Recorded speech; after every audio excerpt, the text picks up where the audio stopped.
కాశీబుగ్గలో 10 మంది చనిపోయారంట కదా.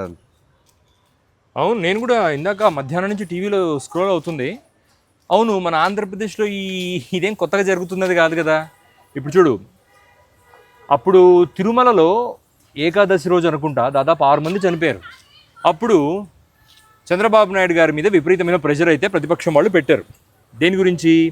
సుబ్బారాయుడు అనే ఒక అధికారి, అప్పటికి ఎస్పీ అనుకుంటా ఆయన కూడా నిర్లక్ష్యం వహించడం వల్ల ఆ రోజు అక్కడ 6 మంది చనిపోవడం జరిగింది అని చెప్పి మన జగన్మోహన్ రెడ్డి గారు ప్రభుత్వం మీద ఒక ప్రెషర్ మౌంట్ చేశారు.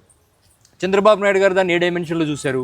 పొలిటికల్ అడ్మినిస్ట్రేషన్కి అలవాటుపడిన చంద్రబాబు నాయుడు గారు దాన్ని పొలిటికల్ ఒక అలిగేషన్లా చూసి సుబ్బారాయుడు గారిని ప్రొటెక్ట్ చేశారు.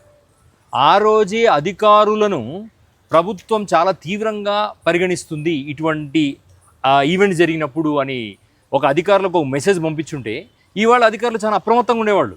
ఇవాళ అధికారులు అప్రమత్తంగా ఉండకపోవడానికి కారణం ఏంటంటే చంద్రబాబు నాయుడు గారు అధికారులని ప్రొటెక్ట్ చేస్తారు, వాళ్ళని మాస్క్ చేస్తారు, వాళ్ళ రెస్పాన్సిబిలిటీస్ వాళ్ళు చేయకపోయినా కూడా చంద్రబాబు నాయుడు గారు సేవ్ చేస్తారని ఒక ధైర్యం వాళ్ళలో ఉండడం వల్లనే ఇవాళ 10 మంది, రేపు మరొక 10 మంది చచ్చిపోవచ్చు.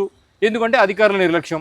దీన్ని మనం ఎవరిని ప్రశ్నిస్తామని చెప్పు? చంద్రబాబు నాయుడు గారిని గట్టిగా అడిగితే రెడ్ బుక్ అది ఇది అని చెప్పి లోపలేసి తొక్కేస్తున్నారు. అధికారులను గట్టిగా అడిగితే అధికార పార్టీ అండ చూపించుకుంటున్నారు. మనం ఏం చేయగలం? కామన్ పీపుల్ అప్ప మనము జస్ట్ న్యూస్ వినాలి, బాధపడితే పడాలి, సంతోషపడితే పడాలి, మళ్ళీ జీవితం యాజ్ ఇట్ ఈస్. పద.